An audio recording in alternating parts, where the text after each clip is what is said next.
วัดจะดีมีหลักฐานเพราะบ้านช่วยบ้านจะสวยด้วยเพราะวัดดัดนิสัยบ้านกับวัดผลัดกันช่วยก็อวยชัยถ้าขัดกันก็บรรลัยทั้ง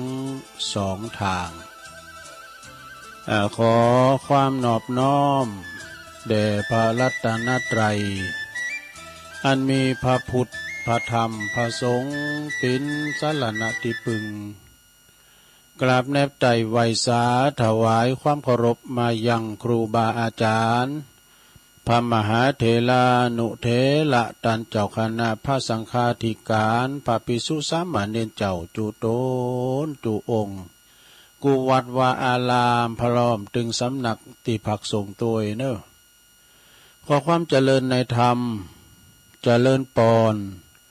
มายังบรรดาปออกไม่ออกศรัทธาสาธุชนนักศีลนักบุญท่านผู้ฟังต่างหลาย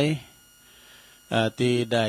เปิดเครื่องฮับเปิดวิทยุฟังกันอยู่ต่างหอต่างเฮินต่างบ้านต่างจองกันในเวลานิยามนี่เนาะ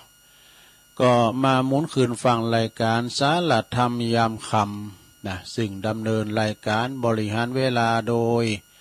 ตนตัวแห่งอาตมาภาพเก่ากระผมตุลุงนันชัยวัดนาคเสโนแห่งวัดพระธาตุดอยน้อยตำบลดอยหล่ออำเภอดอยหล่อจังหวัดเชียงใหม่มาปบมาปะกันในยามค่ำคืนเนาะยามโหค่ำไม่ตัวนะเปิ่นกันลังกินข้าวกินน้ำจำข้าวแรงกันกินข้าวกินน้ำกันพองก่อกำลังอาบน้ำอาบทาพองก่อไปเยการยังปีกมาเตอนี่นะพองก็กินอิ่มเรียบร้อยแต่กินข้าวนั้นเมื่อ3 โมงตุ๊โอ้มันคับสังนะคับตอนกลมเสื่องคับแรงกลมใจกินจะเมื่อบ่าย 3นี่นะก็จะมันเถอะเนาะเวลาหิวมากก็กินไปกินเมื่อจิตย่างกินเมื่อดังสาบเนาะถ้าอยากเนี้ยก็กินนะลงเด้อกินจะมาเขียวติ้มปากนี่ กันมันมีเขียวเนี่ยมันลำบากกินแคบมันแคบหมูก็ไม่ได้กินกระเติงมันนะกินเตียนอ่อนๆมันน่ะเนาะเคือผอยเนี่ยนี่ก็ไม่ได้กระตั้มคือเนี่ยโมมาเนี่ยเอาดีกะเนาะกันลาบก็นี่ซ้ำคืนหมอเลยเอาก่อนอื่นนั้นญาติโยมทั้งหลายขอเอ่ยพระดังสถานีวิทยุกันเด้อขอบคุณสถานีวิทยุแม่ขจารโมเดิร์นเรดิโอ FM 94.50 เมกะเฮิรตซ์นะของปอน้อยสุวรรณคุณแม่อนงพรหมมินทร์ซึ่งเปิ้นอยู่ปุ้นลายด้อยนางแก้วเวียงป่าเป่าพุ่นนะซะดาแต่คืนเปิ้นไปไกลเนี่ยขอบคุณปอน้อยเด้อตีลิงสัญญาณเอาเสียงย่องไปขอบคุณสถานีวิทยุวัดห้วยตองซักเนอตำบลขวงเปา FM 98.75 เมกะเฮิรตซ์โดยพระครูวาปีวรมานิตนะเปิ้นก็ลิงสัญญาณไปโซนไต่ก็ฟังกันไปนะโซนไต่ซ้ายไต่ก็ฟังกันไปฟังกันได้เมื่อเปิ้นเล่าข่าวแล้วเนาะเล่าข่าวเจ้าโมนทางออนไลน์จากเวียงป่าเป่ามาท่านพระครูศิริเนาะเป็นผอ.แล้วก็ขอบคุณสถานีวิทยุวัดฝายหินด้วยเนอวัดฝายหินก็ FM 104.50 เมกะเฮิรตซ์เนอก็ขอขอบคุณแล้วก็ขอบคุณทางวิทยาลัยสงฆ์นครลำปางมจร.วัดบุญญาวาสวิหาร FM 106.50 เมกะเฮิรตซ์ด้วยเนอที่เปิ้นได้ก็เกี่ยวลิงก์กล้องเอาสัญญาณนี่ไปนะสู่ท่านผู้ฟังถึงจ้องถึงบ้านอาตมาภาพก็ได้น้อมนำเอาเตอก็มรดกธรรมเตธรรมพองธรรมเมืองพองธรรมยองพอง แล้วก็บรรยายพองนี่นะก็มาเราสู่จู้กันฟังในยามกินข้าวกินน้ำในหลวงเด้อกินข้าวไปข้าวกับน้ำแต่ไปขาดมันแตะมันเป็นยาติบนะข้าวนี่คุณถ่อมก่อนเพราะว่าข้าวในการมันตกถึงต้องในเป็นยาติบหรอกนะความหิวเป็นโรคอย่างยิ่งนะหลวงเด้อการพยายามกินข้าวนี่มันได้นะหลวงการข้าวกันน้ำนี่มันได้แม่แต่พระพุทธเจ้าเพิ่นกันข้าวอยากน้ำ49 วันแน่เนาะ เพิ่นยังบรรลุแล้วนะกลับมากินข้าวกินน้ำถึงจะได้เป็นพระสัมมาสัมพุทธเจ้าฉะนั้นไปเบิกข้าวบนน้ำเด้อกันใจกินเนาะก็ว่าฟังกรรมมันอยากนะ ร่างกายเขาจะสูผอม กินข้าวกินน้ำยาติดเนาะวันนี้มาปักกันก็ตรงกับวันเสาร์เนาะศุกร์เอาเราเสาร์เอาหน่วยศุกร์วันนี้ก็เสาร์วันนี้ก็ตรงกับวันที่28เนาะ28นี่เป็นวันเสาร์ของเดือนมกราคมพุทธศักราช2566เข้ามานี่แล้วแถมกี่วันก็เดือนมกราเดือนแรกก็จะเสี่งไป12เดือนก็เหลือ11เดือนไปเนาะมันจะไหลไปอย่างนึงซะนะเหมือนอายุเฮาเนี่ยเท่าแก่แล้วหมอนมาแล้วมันก็มีหูมอมาเนาะบึดอันนั้นมาแทรกบึดอันนี้มาแทรกก็เป็นตามไปตามสัจธรรมแล้วก็เฮาก็รักษาถาดขันดีๆนะลงเด้อไปเสียไปตกไปตาวกันอยู่ดีกินหวานเด้ออยู่ดีมีสุขกันต่อไปก็วันนี้ตุลุงน้อมนำเอาพระธรรมเทศนาเนาะตามกรรมขอ ก็ตุลุงในนวานะจะเป็นธรรมแบบธรรมบรรยายนะต่างธรรมวันนี้แล้วก็คือเป็นธรรมมาบรรยายจำปาสีตุระบ้าใจสบู่3ก่อนมันไปกังมันยังจำปาสีตุ่นบ่ ก็เป็นธรรมมรดกธรรมแบบบรรยายเนอศรัทธาเป็นธรรมของตู่อุ้ยเนอหลวงปู่ครูบาบุญปันหลวงปู่บุญปันปุญญธรรมโมเปิ้นอยู่วัดแม่โป่งพุ่นนะมอบหมายถวายตุลุงเมื่อแล้วเนาะสบู่3ก้อนก็มีสบู่ลักสบู่นกแก้วสบู่อาเซปโซ มันเป็นอย่างใดเดี๋ยวลองฟังวันนั้นลงเด้อมีเจ้าภาพนะเจ้าก็ไปงานโบสถ์งานปล่อยก็ได้รับปัจจัยมาแล้วพี่น้องตะลำปางแม่น้อยต้าโทกก็เดี๋ยวจะได้ประกาศและจือเนอะวันนั้นไปปูนโอ้ยคุณหนักคุณหลายก็เดี๋ยวก็มาหำเนาะไปกินไปตานนั่นปะตอดผ่าป่าต้านผ่าป่าวิทยาลัยสงฆ์นครลำปางเนาะเปิ้นเข้าปฏิบัติธรรมกรรมฐานวิปัสสนากรรมฐานของพาณิสิตตีวิไลสงฆ์นครลำปางเอาก็เดี๋ยวก็มาว่ากันฟังธรรมก่อนสบู่3ก้อนต่างนะโมกันเนอ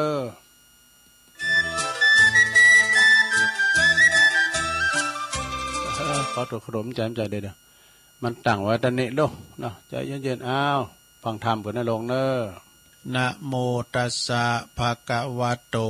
อะระหะโตสัมมาสัมพุทธัสสะนะโมตัสสะ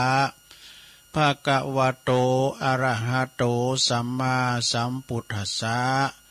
นะโมตัสสะภะคะวะโตอะระหะโตสัมมาสัมพุทธัสสะปะมาทะมะนุนมนุยายุนชันติภาลาธุมะเมธิโนชันนาตีเนี่ยคาถาเปิ่นต้องมีคาถาก่อนเนาะณโอกาสบัดนี้ต้นโตแห่งอาตมาภาพก็จักได้แสดงพระธรรมเทศนาเนาะพรรณนาพระธรรมคำสอนขององค์บวรสัมมาสัมพุทธเจ้าเนอเปิดปิ้นเคิงประดับปิ้นเคิงอาภรณ์สันดับสติปัญญาเพอว่าเปิมพูนกุศลบุญญาลสีติตันเจ้าภาพตีศรัทธาความเจอว่าปมาทะเจอว่าภาษาตาคือความเจอความเหลื่อมใสอันจะนำมาซึ่งปัจจัยแห่งการประพฤติปฏิบัติเนอะศรัทธาญาติโยมทั้งหลายถูกสอบตามทำนองคลองธรรมนี่จะเป็นการเป็นบุญเกิดนุนไปนะอันเกิดจากการธรรมสวรรณใหม่จากการสดับรับฟังของบรรดาปออกไม่ออกศรัทธาสาธุชนต่างหลายก็ได้ชื่อว่าเฮามีการขวนขวายหากรรมให้นะและก็ได้ประโยชน์อย่างยิ่งฉะนั้นขอหือตันศรัทธาสาธุชนปออกไม่ออกได้มีสติมีสมาธิความตั้งใจตั้งมั่นขันติความอดทนอดทนตั้งอกตั้งใจฟังต่อไปบรรดาเจ้าปุตต่างหลายเนี่ยหมู่เฮาเจ้าขาดต่างหลายนี่ต่างก็ฮู้ต่างก็เข้าใจกันว่าหน้าที่ของเจ้าปุตเฮาก็มีการบำเพ็ญบุญกุศลอย่างว่าวันศีลเนี่ยนะโอ้เปิ้นก็มากันหลายนะ20 ปลายซะนะ20 ปลาย อย่างปอทรงเดชเปิ้นมาวามว่านะโอ้ตั้งงานเสดีสามยอดเนี่ยพวกเขาวัดเขาวาดีศีลย่ำแรงกว่าคนนักเลยหรอศีลย่ำแรงกว่าคนหลายเนี่ยเต็มศาลาตุปี้แม็กตุปี้แม็กนี่เปิ้นใจดีเนี่ยทุกเจ้าไม่หลายตุนนะสดาคุณนี่เปิ้นมีบริวารก็บ่งบอกว่าคุณนี่เปิ้นมีน้ำใจใจดีเนาะเนี่ยสดาญาติโยมเนาะเฮาก็มีการอบรมเข้าวัดเข้าว่าคัดเกาจิตใจไล่กิเลสเพิ่นว่านะปะดุจะดังเศษอาหารอันบูดอันเนาติดอยู่ในภาชนะถอยโถโอจานที่จะต้องใจผงสักฟอกหรือว่าสบู่มาชำระล้างสันใดจิตใจเศร้ามองขุ่นโมก็จะต้องชำระโดยศีลธรรมปิ้นตุนว่าหืดตาลรักษาศีลเมตตาภาวนาเอกาสระนะเฮาเด็ดกินเด็ดตาลสบายอกสบายใจแล้วได้สดับรับฟังพระธรรมเทศนาซึ่งองค์พระสัมมาสัมพุทธเจ้าเพิ่นทรงบัญญัติไว้ว่าพวกเฮาเจ้าปุตนี่นาได้ปฏิบัติสืบกันมาจนทุกวันนี่นะดังจะหันกันว่าประจำเป็นประจำว่าอันเมื่อถึงวันพระวันศีลพ่อแม่พี่น้องสถานาบุญเปิ้นก็จะมาวัดมาว่ากันกำขันเข้าตอกดอกไม้ปากันมาวัดมาว่าทำบุญตักบาตรญาติปกหาษาศีล5รักษาศีล8ถือศีลอุโบสถนอนวัดนอนวาวันหนึ่งคืนหนึ่งก็ดีเปิดเป็นการฝึกกายวาจาใจคือห่างไกลไล่กังวลอันติดยึดอยู่ในบ้านในไฮในโซนอันทรัพย์สินสลิงข้านต่างๆโชว์ข้างโชว์ข่าวละไว้เป็นโชว์ข้างโชว์ข่าวนี่นะจิตใจก็เฮาปลอดโปร่งดูซะนะมีอิสระภาพบ่ตกอยู่ในอำนาจของกิเลสตัณหาเกินไปลำไปนะสวะวางไว้พองมาซอหาห่อเข่ากองเข่าห่อเข่าไปกินทั้งหน้าพองนะเนาะการมาวัดดีเฮาก็จะป้าไดหันพองสับเตอเฮาโขดเฮาเกตมาเนี่ยสถาญาโยมเนาะโอ้อยู่บ้านอยู่จ้องก็มันโมนกับลูกกับหลานมามีความโขดความเกตมีอารมณ์โมโหโตโสเข้ามาวัดมันเป็นจุดเปลี่ยนได้เนาะบางวัดบางวานี่เปิ้นว่าต้นไม้พูดได้เปิ้นเขียนขอทำน่ะขอทำติดกำแพงก้าอย่างอันวัดอันร่องบัวแดงเนี่ยเนาะเปิ้นเขียนขอทำยังคติธรรมต่างๆไปนั่งพอหรือว่าไปนั่งอยู่ในวิหารพอหน้าพระพักพระเจ้าใจมันก็จะยินขึ้นมาเมื่อใจยินมาจุดเปลี่ยนมันมีละนะแต่เจ้านี่เฮาใจห้อนไปดูเฮามาหลังงับยับยั้งอยู่ในโขงแก้วอารามทั้ง3การหอมเขาวัดเวยให้หน่อยนี่แตกมั่งกันไปหน่อยนะเนาะจุดเปลี่ยนใดซะได้กันมาวัดมาวานี่นะอารมณ์ก็จะยินขึ้นมาธรรมวัดนี่จะปะอยู่3ประการมีวิเวก3ประการว่าคือ1กายวิเวกคือสงบกายนี่สงบกายแล้วนะอยู่บ้านอยู่จ้องนี่มันกายมันก็สงบนะ2จิตวิเวกก็คือสงบจิตการอยู่บ้านนี่มันจิตมันกึดไปเลยอะกะ3อุปธิวิเวกนะสงบจากกิเลสนี่สงบจากกิเลสเมื่อกายวาจาใจสงบดีแล้วจิตใจของเขาก็จะเยือกยินความตุกข์ความเดือดร้อนห้อนใจความสับสนโอลหม่านวุ่นวายก็จะบรรเทาเบาคลายไปนะหายห้อนภายในกิเลสก็คือสมกับคำว่าไข่ยินหรืออาบน้ำวังหินก็คือไปอาบน้ำฟังธรรมติวัดติวานั่นเองอาบน้ำฟังธรรมคือจำละกายคือบริสุทธิ์ใสสะอาดไปฟังธรรมก็ชำระจิตใจนะอาการนั้นที่หมู่เฮาเจ้าปุตนะมาปฏิบัติธรรมมาปฏิบัติเช่นนี้เรียกว่ามีสติบ่ประมาทเด้อเฮาประมาทความประมาทในธรรมแปลว่าเลินเล่อนะเผลอไผไปเฮาประมาทล่องล่ะแล้วเฮาขับรถแล้วเฮาประมาทลอกก็ดีกว่ารถก็แสลบนี้นะลุงข้างต่างบ่เอามีสตินะประมาทนะอยู่บ่ได้ บนว่าเฮาขาดสติอยู่ได้ตายเปล่าหรือว่าแก่เพราะกินข้าวกินข้าวกันนะไม่ใช่กินเหล้ากันแก่เพราะกินข้าวเฒ่าเพราะปีเดินวันนี่อันนี้นะกินข้าวให้แตนเนาะความประมาทไม่อยู่3ประการนะลุงเนาะความประมาทความประมาทมี3ประการมีหยังพองคือ1ประมาทในวัยนี่ความเข้าใจว่าความเข้าใจลงผิดคือว่าในขันธ์นี้ตนเฮาเนี่ยยังอายุน้อยยังหนุ่มยังน้อยอยู่ยังจะอยู่ไปทำมึนอยู่นี่นะท่มตายง่ายตัวละเหนื่อยนะว่าต้องเขาทำบุญว่าต้องเขาวัดเขาว่าบ่ตายง่ายแต่ยังจะอยู่ทำมึนอยู่หลงไหลเพิดเพลินนะก็เลยหลงไหลเพิดเพลินในกามคุณมีหูเสียงกลิ่นรสสัมผัสบ่เกิดถึงบ่เกิดสร้างบุญสร้างกุศลบ่หีบสร้างความดีสร้างตีปึงของตนเองรอไว้หือเท่ากลแก่เกินนี่นะเรื่องวัดเรื่องว่าในปิ้นของคุณเถ่าอีนะเนาะเลยบ่หือตานหักษาศีลขาดปัญญาพิจารณาถึงอัตภาพแล้วก็สังขารตัวเองตีต้องลงโรยไปนะคุณเฮามันลงโรยสุดโทรมไปโดยพละกำลังเขาก็อ่อนไปนะไปตามกาลละเวลานาทีพอหูซึกตัวทำกล้ามหนึ่งต่างตีถูกก็เมื่อมาเฮาตายก็คลายเข่าปอนหูซึกตัวตั้งพิษตั้งถูกก็เมื่อเฮาเนี่ยความตายมันคือคานเข้ามาไก่มาถึงในลักษณะที่ว่าเพอหู้ปอวายเพออ้ายปอเถ่า ผลสุดท้ายก็เลยตายไปโดยหวังได้ประกอบกรรมดีอย่างไหวซักอย่างมันได้เสาะข่าวหอไหวสักกรรมไม่นะเนาะเป็นคุณที่ว่าบ่หิวคุณในโลกเขาจะลึกนึกถึงไอ้เลยตลอดถึงลูกหลานนี่แล้วก็บ่มีตีปึงไปในปรโลกหน้าให้เลยนะบางคนนะก็อยู่มั่งมีสีสุขก็บ่ได้นึกถึงนะบ่ได้นึกถึงงานตั้งงานพระสงฆ์องค์สังฆเจ้าบางครั้งบางทีบางมาพบมาปะกันอยากที่จะยกมือไหวแต่ตรงกันข้าม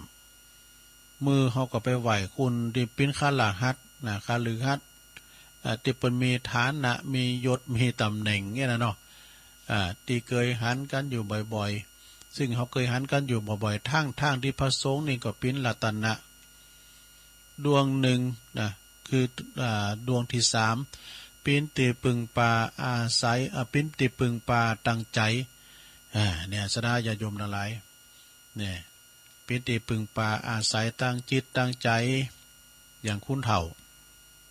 ก็เลยว่าเปิ่มได้ฟังครูบาอาจารย์พระสงฆ์องค์สังฆเจ้าออกวิทยุหรอกสอดไปก้าวิทยุสอดไปก้าจะคือการเนี่ยป้นโหยหาเนี่ยสดาตัวเจ้ามันนี่ไปในมดเนี่ย อย่างตั้งโซนไต่เอกะเนาะเปิ่มได้ยินเปิ่มก็โทรมาอยู่ใจก็เพราะว่ามีฐานะทิฏฐิบังเกิดขึ้นนั่นเองนะเวลาเฮาปะกันเนี่ยโอ้ตัวเจ้าที่เปิ่มจะไหวแล้วเปิ่มไปไหวที่ฝ่ายคฤหัสถ์ที่เปิ่มมียศถาบรรดาศักดิ์พวกเนี่ยนะแล้วคุณส่วนมากเนี่ยนึกถึงพระพุทธพระธรรมพระสงฆ์เมื่อไก่ที่จะไหว้ชนที่จะตายวิญญาณจะเล็งออกจากกายวุ่นก็จึงนึกมาสอนว่าอะระหังเนอะระหังหรือว่าปุถโธเนอะนะแต่พระอรหันต์ก็จอยขึ้นสวรรค์บ่ได้แน่ๆเพราะมันสายเกินไปนี่อันนี้ข้อที่1นะต่อไปเป็นข้อที่2ประหลงข้อที่2ประมาทในรูปนี่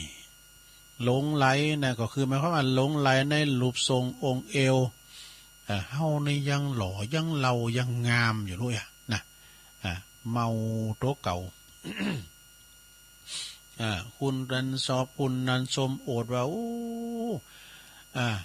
นี่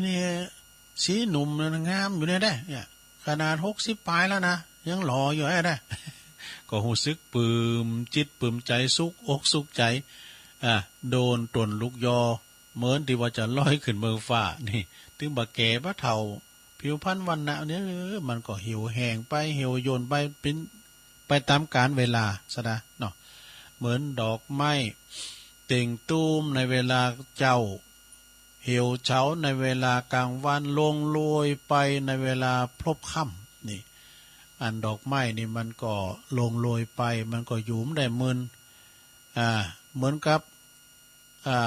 รูปของเฮาเนี่ยสภาวธรรมอันที่จะต้องแปรปรวนไปอย่างอย่าลืมว่าอย่าลืมสติ อยู่ว่าจีรังมันไม่อยู่จีรังคือลืมกฎของอนิจจังความเต็งหมันเนาะอันเนี้ยสดาจะโยมทั้งหลายเอ้ยเท่าแก่เลมมอนมาเนมเดี๋ยวนี้เขาอยู่ปัจฉิมวัยเลยอย่างตุลุงเขาเนี่ยยางกายเขาไปถ้าปิ้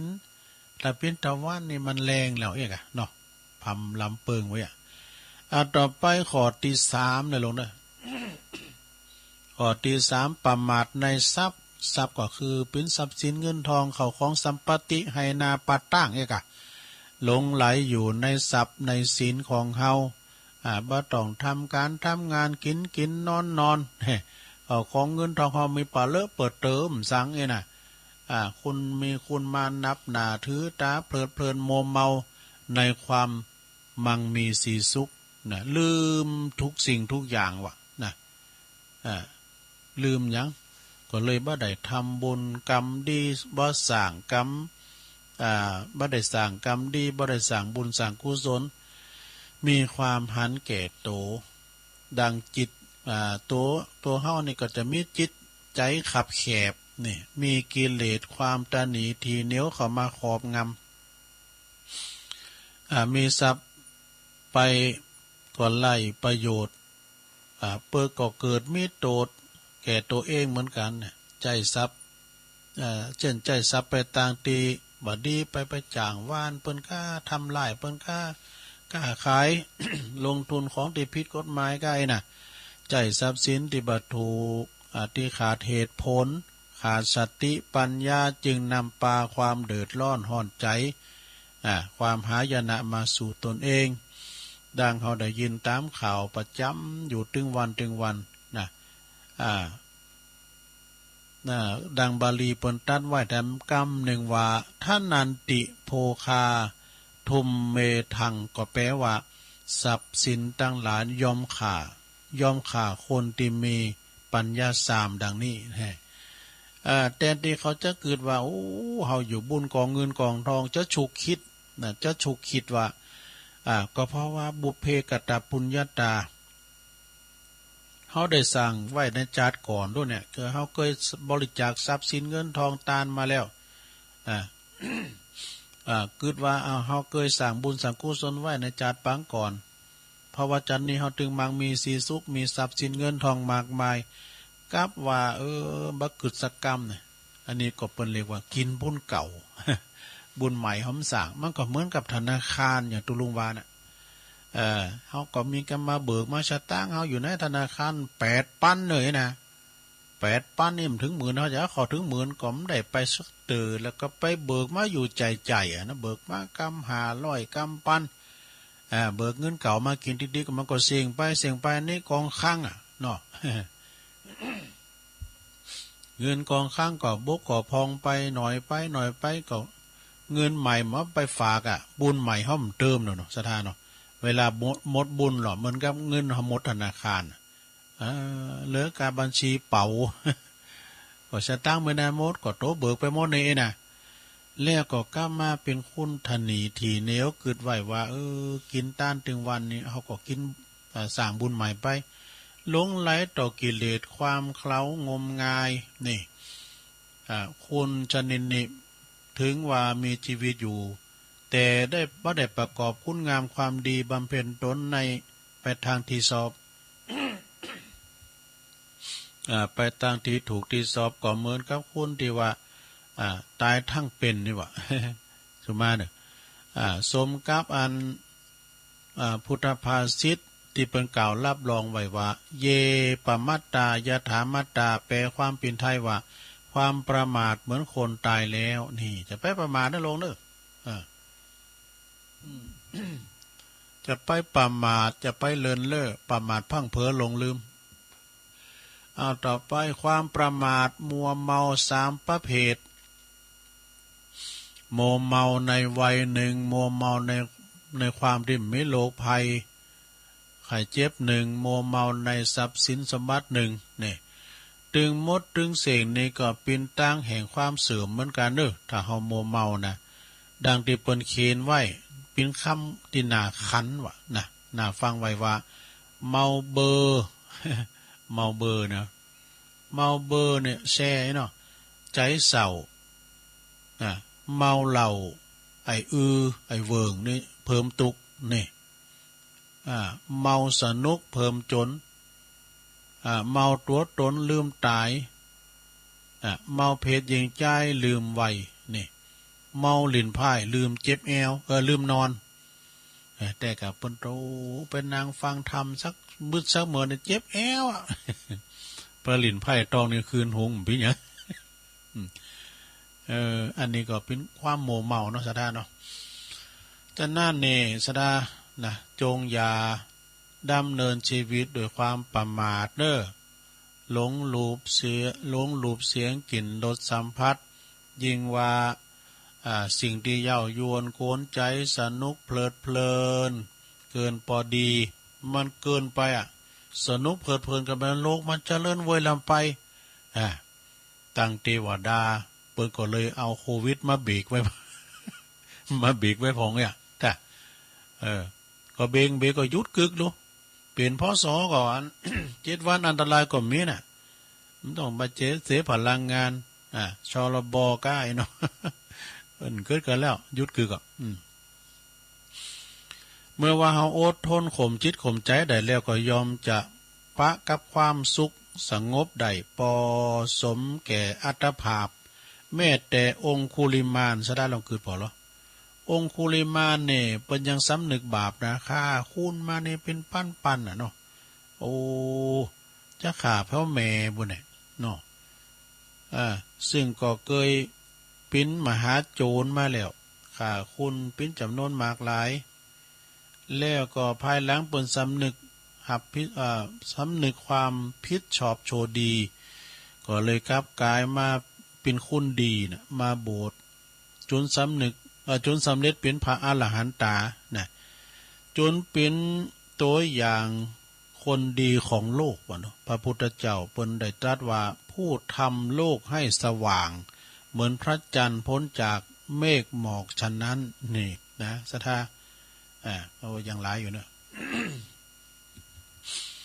ฉะนั้นนะสดาญาโยมบุคคลชนกลุ่มไหนก็ตามลืมนึกถึงกฎสัจธรรมอนิจจังทุกขังอนัตตาความโมเมาในวัยในทรัพย์อยู่ก็เหมือนถูกเมฆหมอกปิดบังเนอะเช่นเดียวกันความกึดหันแบบนี้นะทำให้มนุษย์คุณเฮาเนี่ยตาหนีทีเนวจะกินก็โกผานจะต้านก็โกเสียงงี้นะเนาะ บ่แลเหลียวผู้อื่นเลยมีความ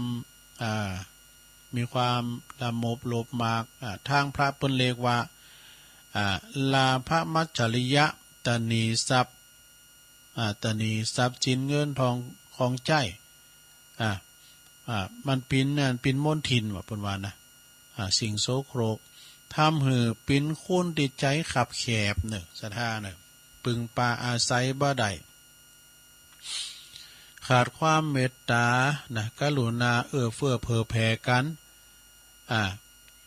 บ่อนสงสารบ่อยดูหันจิตหันใจคุณตุคุณยากลำบากของผู้อื่นจึงบ่ปิ้นตีหักและก็นิยมนับถือของไผแดนที่เขาในจำนี้ความสุขกายสบายใจเพราะว่ามีทรัพย์สินบอก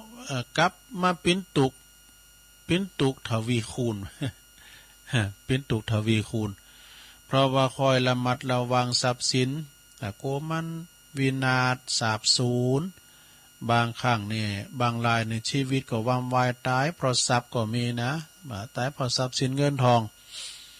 ยุคนี้สมัยนี้สำหายเขาของเงินคำหาเข็มคนตกงานหนักก็ระวังไว้เด้อศรัทธาเด้อไปไหนใส่ข้อคำแต่ไปใส่ไปเนี่ยแม่แต่ของเก้ก็โดนนะลุงนั่นนะไปกาดใส่ใส่ข้อนะสินเท่านิ้วก้อยนะมันเหมือนของแต่มันไปรอไพ่รอเช้าหมดไอ้หงไว้ลุนมาหันใส่กับสัตว์ตืดสัตว์ตืดไปไข่โหค้าเนี่ยมันนึกว่าได้ของดีไปกันนะของเก้เนาะเดี๋ยวไอ้สองคู่นะขี่รถเครื่องปีมาในบนบักกอกใส่ปากันว่าวัดโหเนี่ยบนจุแต่ชั่วพิษของเก้เนาะนี่ของเก้ก็ทำกับเจ็บตัวได้นะหมอนั้นก็โจรมาป่นนี่เนาะปุดตู้เอากันเนี่ยใส่ละกุยกันนะเอาปิ่นเอาตายนี่ปุดตัวเผื่อเนี่ยมันก้านพวกไล่กะเปิดก็ขุ่นเอาเนื้อเอาตัวมันได้สตางค์บาทเดียวโจรก็ว่าก็คิงมีสตางค์บาทเดียวในคิงสู้เอาปิ่นเอาตายก็ห้าดีไอนี่บ่ะดีไอว่ะสตางค์มีหน่อยกว่าดีไอนะจ๊ะนะสตางค์มีบาทเดียวสู้เอาปิ่นเอาตายโกเปิ่นหัวคุณตุกเนาะเปิ่นขุ่นโตนี่มีสตางค์บาทเดียวนี่สตางค์แค่บาทเดียวในคิงสู้ฮะนี่เอาปิ่นเอาตายกันเหรอเยอะน่ะก็ห้าดีไอนี่เผยตึกไว้อ่านเนาะจบข่าวทรัพย์สินเงินทองปิ้นของแหลกเปลี่ยนเนอสถานเนอคือความสุขสบายถ้าใจถูกนะถ้าใจถูกเหตุถูกผลใจตีเพราะว่าใจตีปิ้นประโยชน์เงินทองนั้นก็มีถ้าเก็บไว้บ่ได้นะบ่ใจใจนะต่างก็เก็บไว้นะมันก็เป็นว่าเหมือนก่อนหินก่อนพามได้วะนี่ก็แตกกันเนาะแต่กินจัดต้านก็กินเนี่ยนะสุมาเด้อขีมเยียวน่ะนะเปิ้มจวยไผเสร็จตั้งในเงินคำแก้วเนี่ยเปิ้นว่าเนาะเปิ้นว่าแต่แต้มว่านะวัดได้ก็ตามแต่ถ้าว่าเปิ้นคืดเปิ้นสาวเนี่ยเปิ้นดึงมาติ๊กๆนะเปิ้นมาติ๊กเปิ้นมาตานดอกผลงานออกติ๊ก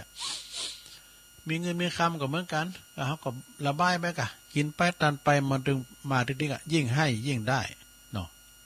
เหมือนน้ำเก่าน้ำมันนะว่ามันน้ำมันขังเงี้ยนะเขาขางออกพอไงนะน้ำใหม่มันไหลเข้ามาใสลงเด้อใสนะต่างก็แต่ว่าเขามีเงินมีคำใจก็เหมือนก่อนอิฐก่อนหินก่อนผาว่าเป็นว่านะหาราคาบ่ได้แล้วก็หาความสุขก็บ่ได้ผลตีสุดท้ายนี่เขาก็เอาติดตัวไว้ผลสุดท้ายตายไปแล้วเอาตัวไปได้แม่แต่สลึงเดียวตายแล้วเอาไปมันได้สตางค์ได้อันนี้เขายังเยะกันเยอะจะได้โอ้เวลาไอ้แม่จะตายก็ดีนะสุมาเด้อลูกเต่ามาตั้งแต่อีหล่าบ่ายเก้าเขามาแล้วปุดโตเอาอีหล่าเอามึงมา2,000นะคำเคียมานี่5,000มาอันนี้เอาใส่หมื่นนึงบ่เอามาโฮมกันเอาหือแม่เนี่ยต่างคุณก็ต่างปั้นอีลินเอานั้นยืดแทนได้แบบโกมันศูนย์กันก็ได้10,000ปลายอันนี้เอาไปใส่หีแม่เอากำไว้เนอแม่เนอเอาไปจ่ายในภพหนาเนอการมันติดมันคัดเดี๋ยวไหนก็จ่ายไปการมันติดมันคัดเปิดเก็บที่ไหนเปิดกินเปิดตาลที่ไหนก็ทำบุญไปเนอแม่เนอพยายามเปิ้นอยู่ดีกินได้สู้เขาเยี่ยมมาหือเปิ้นปากมองต้องแหงงั้นนี่แล้วเปิ้นหืมแล้วเปิ้นเอามาใจอย่างใดครับจ้ามันติดมันคัดตีไหนก็จ่ายเปิ้นแม่เนอเอาต่างหน้าปิ่นไปเนอคือถึงบุญกินบุญตานี่แม่เนอพุทโธเนอธัมโมเนอสังโฆเนอทรัพย์สมบัติพวกนี้อย่าตีซะหน้าจะได้สังขายนาแบ่งกันแต่นาปันดอนบนนี้ไอเก่าจะเอาเนาะเดี๋ยวถึงไหนแม่สลึงเดียวนะติดตัวไปมันได้ซักอย่างสดาญาโยมนะสมดังคำเขาหำเขาจ้อยบานเฮาบทหนึ่งแปลว่ามีเงินทองไว้บ่ใจบ่ซอยกองเต่ามอนดอยไผ่ถึงบ่อดอ่างมาดูแต่กันเนาะให้เหลือคุณจนทำงานทำงานกินจ่างยังดีกว่าคุณขีจิแต่กันเนาะคุณขีจิก็คือธนีเนอะ แถมบทหนึ่งเปิ้นว่าอันทรัพย์สินเงินทองเติกเต่าตายแล้วบ่ได้เอาตัวไปบาปบุญสั่งไว้บ่หนีไปไหนจักตามตัวไปปรโลกไปหนาแน่แต่กันเนาะแต่ขาวกับดำบาปกับบุญเด้อที่จะตัวเฮาไปนะทำไปเถอะลงเน้อทำหนักได้ก็ทำหน่อยเน้อเปิ้นกินก็โตกินเปิ้นตานก็โตต้านน่ะมันพิการเฮาอยู่ได้บุญน่ะถึงวันนี้นะซะนะเฮาอยู่ได้บุญนะมีเงินมีคำกินกันถึงวันนึงก็เพราะว่าเฮาเคยบริจาคต้านมาฟังธรรมนี่ป้าน่ะสูตรนั่นหรอไปไข่งามก็รักษาศีลเนี่ยยะไปไข่มีเงินมีคำก็ต้านน่ะต้านมาหรอเนาะไปไข่มีปัญญาก็เจริญเมตตาภาวนาฉะนั้นในทางแก่ตามหลักพระพุทธศาสนานั่นก็เพราะว่าหาธรรมะมาคัดเก่าจำละฟอกจิตฟอกใจเนอะฟอกจิตฟอกใจยาปิญญาขันธ์นั้นหนึ่งเอามาฟอกจิตฟอกใจมียาขันธ์นั้นหยังหิริกับโอตตัปปะ เกิดสติพยปัญญาหูตาสว่างสวัยสะอาดสงบมีหืดตาลหรือว่าจาคะเสสละบริจาคปิ้นตุนวะขอบโคเล่งขอบโคบิดอนมารดาบริวารญาติมิตรนี่เสภาษีอากรให้กับรัฐเนี่ยทำบุญสุนทานบริจาคสั่งวัดวาอารามอันนี้ก็ถือว่าเป็นการสร้างบุญสร้างกุศลนะสร้างโรงพยาบาลนี่อย่างว่ากันเนาะเอาตอดผ่าป่าที่เปิ้นฝากมาก่อนทำกันไปแล้วนะทำกันไปปักตุ่นปักปลายกับหลวงพ่อไปเรียบร้อยบ่ว่าแต่สายเมืองฟังสายตั้งเฮาสายเว้งน้องหลงตั้งใดก็ดีหอมไปละนะยังจะมีรอบสองอยู่นะมันจะผ่าป่ารอบสองนะคือมันโต๊ะข้างก็ไม่ยันนะแม่เพนเปิดว่าโอ้ยังบ่ไปเสี่ยงได้วันพูกก็ได้ผลว่าเอาฝากเน้นรักไปนะเห็นดอกผมพี่ยังถ้าเพิ่นฝากมาตุลุงก็เอาฝากอสมอไปหือหมอทำอากะเนาะตัวเลขยังไม่นิ่งเห็นน่ะเนาะอนุขอสงขอกันไปจอยเหลือเกิดกูลคนตกตุกได้ยากก่อดีเฮาก่อหูจักกันจักปิ้นบ่เกิดเฮอใดอันรับความสุขทางภพนี้แล้วก็ภพหน้าบุญกิริยาก็จะปิ้นเหมือนสบู่ฟอกจิตฟอกใจเฮาคลายเบาบางจากโลภะโทสะโมหะอันปินลุ่มหันใจตรงพระสมาธิ อันปินมนทินคือจะมีศีลรักษากายวาจาก็รักษาและก็ใจตัวเรียบร้อยดีงามบ่สั่งตุกก่อกรรมทำเวรให้แก่ตัวเองแล้วก็ผู้อื่นสัตว์อื่นการรักษาศีลก็เป็นปัจจัยให้บังเกิดกับความสุขทั้งชาตินี้และก็ชาติหน้าทรัพย์สมบัติก็บ่ฝืดเครื่องตัวนะที่หามาได้ก่อนมาด้วยความสุขเงินคำแก้วก็มันก็จะมาย่ำเจ้าเนี่ยมาฟังหลวงปอตุลุงทองเปิ้นว่ามีความโลภนี่อันนี้นอกเรื่องหน่อยเนาะตุลุงก็เคยว่ากำก็ฮะเปิ้นมี3ปอแม่ลูกนะโผแม่แล้วก็ลูกเปิ้นอยู่กันมาก็ทุกข์ยากเหมือนกันทีนี้อยู่มาวันหนึ่งกับโผเปิ้นน่ะปอเนี่ยโผเปิ้นเป็นเสาหลักของงานขอบโคตายว่ะตายแล้วก็ยังมีความเป็นห่วงลูกเมย์อยู่ก็เลยกลายมากเอากำเนิดเกิดมาเป็นนกยุงทองนกคุณทองไงกันได้ ตุลุงทองบนเราเจ้านะพิขติเมื่อเนี่ยความโลภแล้วก็ยังมีความปิ้นห่วงลูกเมย์ครอบโคอยู่นกตัวนี้มันก็มาจับบินมาจับมาพอก็ดูแลเขาก็ทุกข์ก็ยากแต่ก่อนนี่เขาอยู่ยังแควนหน่อยเดี๋ยวนี้เขาตายไปแล้วเนาะแล้วเขาจะอยู่อย่างได้กินอย่างได้ไปหับจางใส่น้ำใยถึงวันจ้านกตัวนั้นมันก็มาสั่นลัดขุนปีกมันมาหนึ่งขุนนะ1 สินปรากฏว่าอันปินค่ำนะปีกมันขุนมาปินค่ำแม่เปิ่นก็เอาไปขายก็เอามากินมาตานมาอย่างเงี้ยแล้วก็กันมันมาสังเกตว่ากันชัดตั้งจะสิ่งมันก็มาสลัดขุนค่ำนะเปิ ปิดก็เอาไปขายมาก็ดีแล้วดูได้ไปรับจ้างเก็บลำไยใช่ลำไยก็กันมีเปิดก็เอามาหือเนาะการจะเสียงก็เปิดเอามาหือแต่มันนานลำนานรวยนะนานลูกอีเมจะยับนะจะยับมาจะถอนขุนหมดอะเอาขายกำเดียวซื้อวีโก้เลย มันเกิดโลแบบนะซื้อรีโวเลยนะวันหนึ่งก่อนนกต้นนั้นก็มากับดอกแม่ลูกมันหามนะพะเยอ่านไหนแม่ถึงมื้อถึงวันเขาได้กินได้ต้านก็กับนกเนี่ยนะพะเยอ่านเพราะความโลภลูกมันหูกลูกมันซ้อนแม่ต้องมาซ้อนเนี่ยมีอยู่หันวันหนึ่งก็โผเก่าเปิ้นกำเนิดเป็นนกโตมาก็ยับก็ถอนขุนโมโดมดจุนอุ่น นกนั้นก็ไม่ใช่ตายนะเอาไปค้างไว้ว่าปรากฏว่าขุนหมุนนั้นนะเป็นขุนนกธรรมดานะมันไปเป็นคำอย่างสกรรมก่อนเนี่ยก็เปิ้มไข่หือนี่แหละโตมาถอนขุนไปเนาะแสบเจ็บว่ะเนี่ยความโลภเนาะเนี่ยเปิ้นว่าอันความโลภนะมันเข้าไปออกไปได้ถึงไหนละทรัพย์สมบัติที่ฝืดเครื่องนะนี่เนี่ยเปิ้นว่าศีลสีเลนะนิพุตติงยันติศีลจะนำไปสู่นิพพานศรัทธานะปินเกินบันไดคำเกินกายหือไปบังเกิดบุญสวรรค์จั่นฝ่าภาวนาอบรมจิตใจ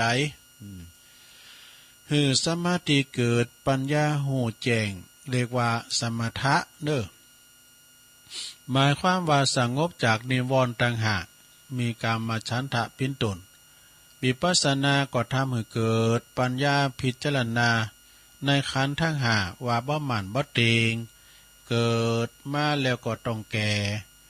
ต้องเจ็บป่วยไข้แล้วก็ในที่สุดก็ต้องตายเป็นธรรมดาสัจธรรมพิจารณาอย่างนี้เปิดตัดกิเลสคัดเก้ากิเลสเปรียบเหมือนสบู่มี3ก่อนนี่คือ1หืดตาลกำจัดฟอกกิเลสโลภะนี่ไปมีความโลภการต้านนี่หมายความว่าเป็นการตัดมัจเฉละกัตถนีนะ